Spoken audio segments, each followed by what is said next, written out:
Ito, magawa ka pa ng tatlong line. So remember guys, kahit dito ka lang mag-start eh. Then ikot-ikutin mo na lang yun eh. Basta alam mo dapat kung yung quadrant 1, quadrant 2, quadrant 3. Basta ito yung quadrant 1 natin.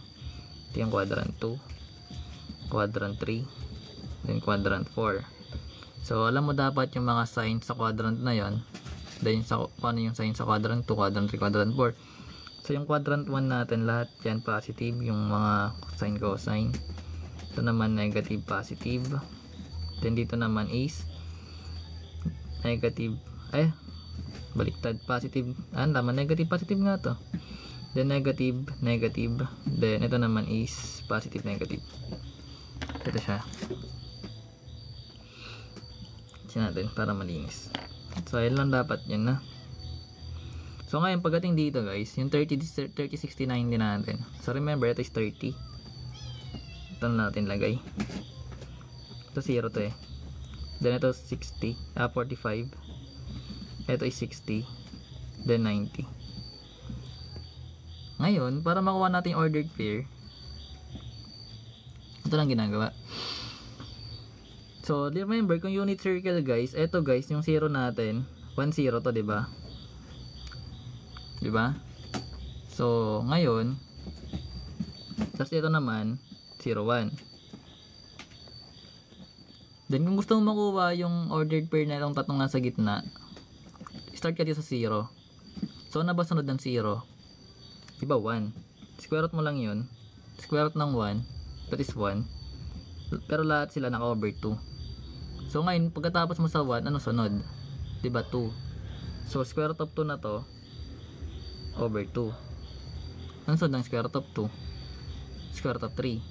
So mayroon tayong square root of 3 na over 2. Then sunod nun, square root of 4 over 2. Ano ba yung square root of 4 over 2? So big sabihin magkakaroon tayo ng square root of 2 ay square root of 4 over 2, and we already know that square root of 4 is 2 over 2, magiging 1 siya. Magpo-fall siya dito. Then baliktarin mo na lang para dito sa kabila. So big sabihin kung 0 to, sunod naman na ito is 1 half. Then ito naman square root of 2 over 2. Then magiging square root of 3 over 2. Then doon na yung 1 mo. So big sabihin okay na yan. So ngayon pagdating dito guys, alam dapat natin yung first sa coordinates natin, ordered pair, that is yung cosine. Then ito naman yung sine. So kunyari sinabi, what is sine 30? So yung sine 30 guys, dito ka titingin sa 30 degrees mo. So di ba yung sine natin, itong nasa pangalawa yung y, so magiging 1 half. Ganun siya ginagawa.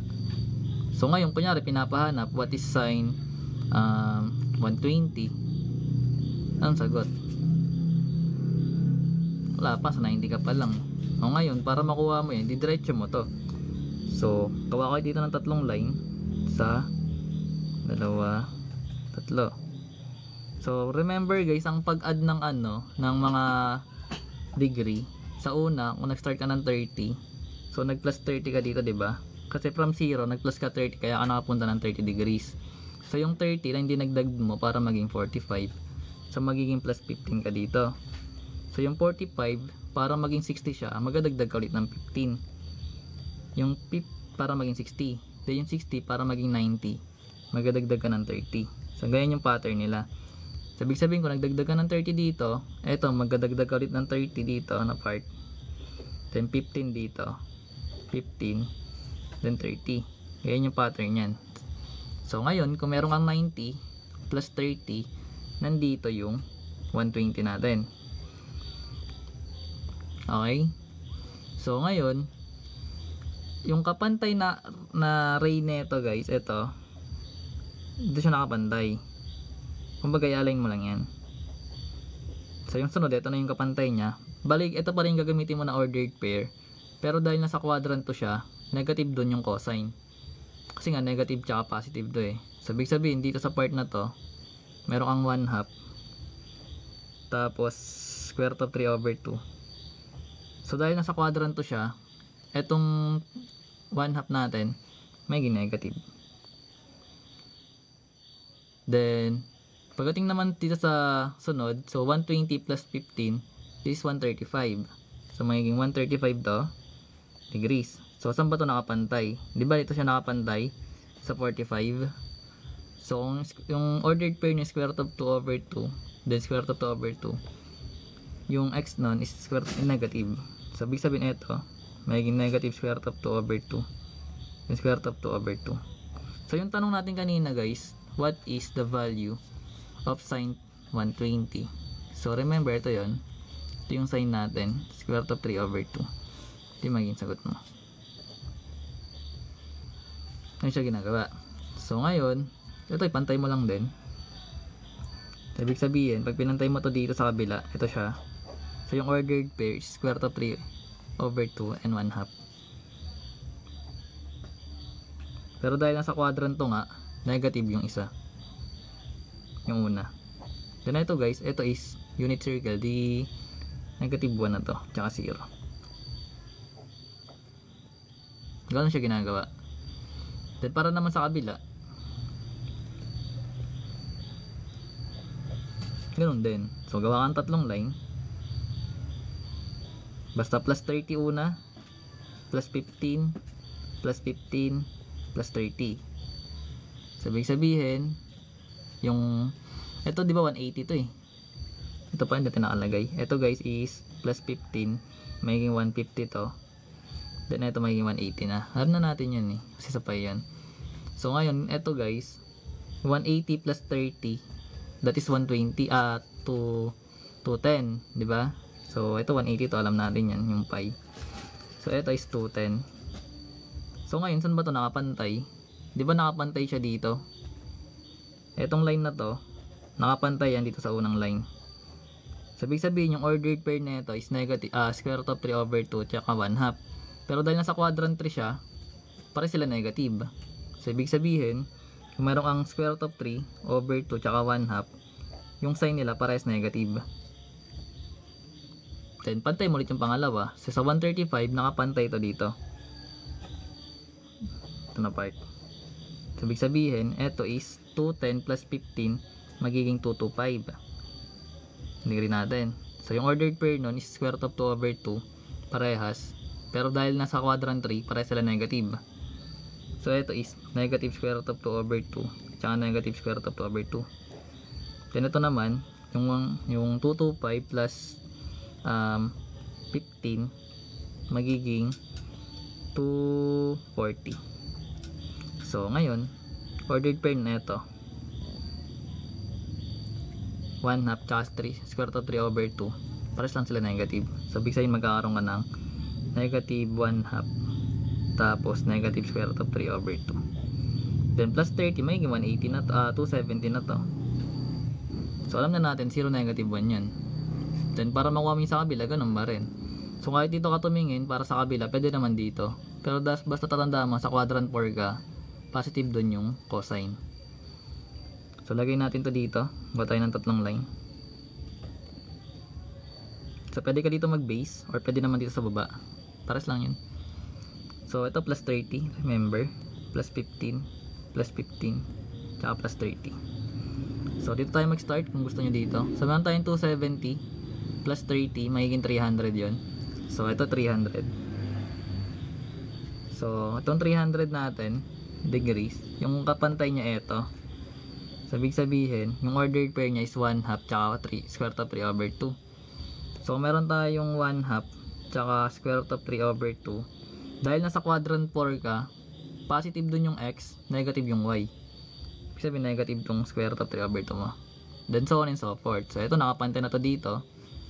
So itong 315 natin, nakapantay siya dito guys sa square root of 2 over 2 natin, di ba? So dahil ito yung ordered pair, at nasa quadrant 4, negative tong nasa y natin. Then 315 plus 15 magiging 330. Then kunin lang yung ordered pair. Kaya dito ka tumingin, no, sa taas na ito. Diba ito nakapantay doon. So ibig sabihin, meron tayo na itong square root of 3 over 2 tsaka 1/2. Pero dahil nasa quadrant 4 nga, yung 1/2 natin is negative. Then 330 plus 30, ito is 360 na. isang revolution na siya. So ganun siya ginagawa. Then kapag naman guys gusto nang makahanap yung kung ano yung positive sa ganyan, so gawa ulit tayo ng ganito. So remember, meron tayong abbreviation na cast.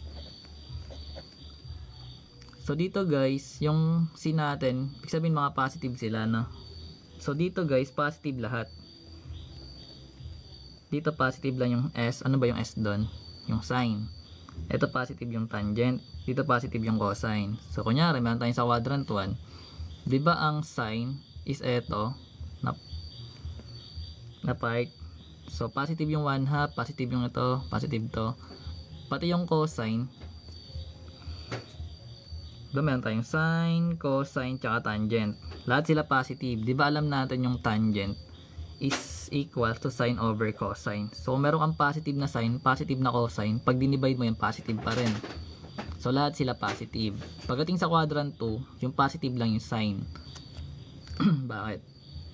Kasi di ba sa ordered pair natin, yung sine natin yung etong y. Ibig sabihin siya lang yung positive. Then kapag cosine na, di negative na yan. Kasi negative na yung x value. Then pag dinivide mo yung positive sa negative, magiging negative. So pati yung tangent negative.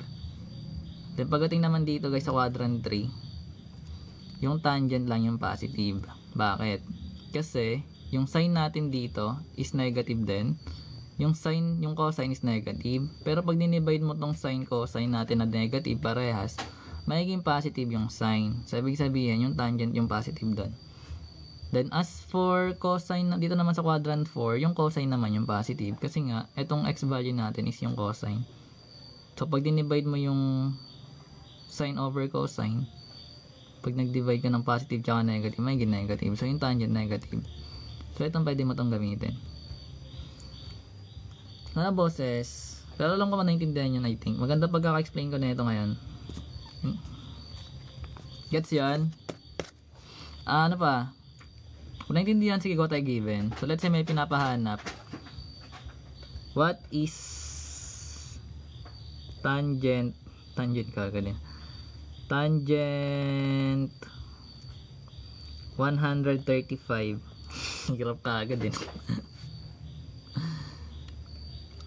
Paano po pag sa negative ang degrees? Diba papaligtad ka doon?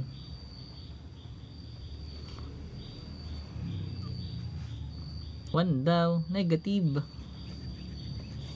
Negative yung kasi yung 135 mo nandito sa quadrant 2. Eh di ba sabi natin pag nasa quadrant 2 yung sign lang yung magiging positive. Ibig sabihin negative na agad. Oh, eh para sila square root of 2. Di negative ba? Ikot mo lang yung pabaliktad basta basta rotate mo pag counterclockwise positive yan, then pag pababa negative. Pero pwede mong kunin yung coterminal angle niyan. 'Di ba? Kunyari, meron tayong may binigay sa inyo na given na what is sine negative. Wala bang negative? Pero paano ba yung given na yun? Kunyari yung angle ba? Yung theta is equals to, hindi ako mayroon coterminal. Kaya nga, yun yung ginagawa. Paano ba yung ginagawa? Basta pwede yung kunyari, meron tayong 360 plus 30. 390 kunyari.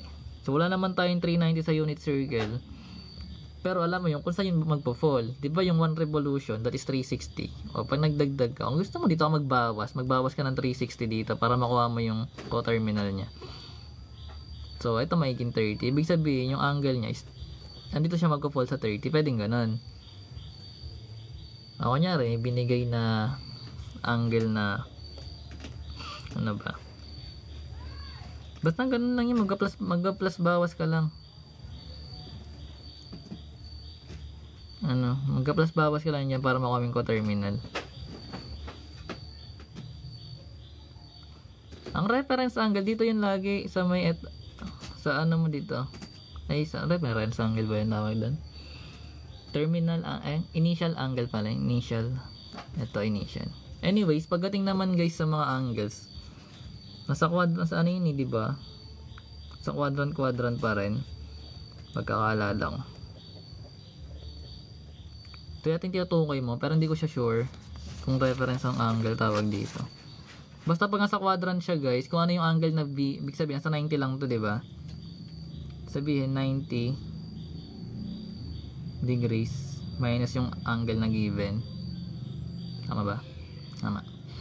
So kung ano yung binigay na angle, basta nasa quadrant 1, yun na yung magiging angle mo. Siyempre, kunyari, binigyan ka ng 30, ibig sabihin ito yung gagamitin mo. Wala ka nang ibabawas dyan, dadagdag. Eh, nakagad yun. Ibig sabihin yun na yung magiging, ano mo, yun, basta yun, yun. Tama ba? Or angle lang yata ito pag nasa quadrant 1 eh. Nakalimutan ko na. Angle lang yata ito pag nasa quadrant 1 eh. Nakalimutan ko na. Hindi ko na alam. Turo ko next time. Ito lang kaya ituro eh. Naalala ko eh. Anyways. Post ko to bukas. Maganda ng pag-explain ko na ito guys. Diba? Maganda pag-explain. Naintindihan yung pinagsasabi ko? Gets na to na. Gets na yan. Pati ito oh. Nakabila.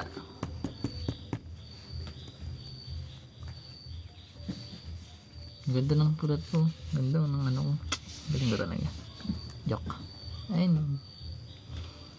Bakit screenshot mo pa yan? Di. Ano lang yan eh. Di, pag in-screenshot mo tapos di mo na binasa, wala na yan. Wala rin yan.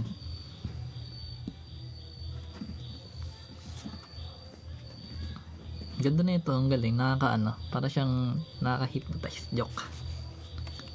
Kuya, paano if expression ng circular function yung sine theta over tan 190? Hindi, kunin mo yun. Sige, try natin yan. So, try natin na. May space, may stretch pa naman ako dito. Psst, titigil. Ang kukulit na naman itong busa. Psst, diba? Hindi kayo titigil dyan, tatlo. Psst. Psst. Ikaw, sumisigil pa na kita. Ikaw, siya.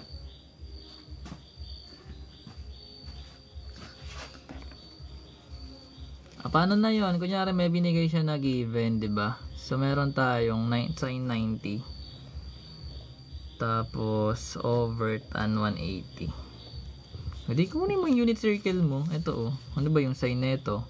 90 mo. Ibig sabihin 1 yun. Ibig sabihin magiging 1 to. Over. Yung tangent mo dito sa 180, diba ito yun? Ano ba yung tangent? That is sin over cosine. Eh 0 to eh. 0 over 1. Undefined. Hindi undefined. Di ba magiging 0 over negative 1? Ay hindi pala, 0 pala to. Oh, 0 nga siya. Kung 0 denominator, undefined pa rin. Tama, undefined nga.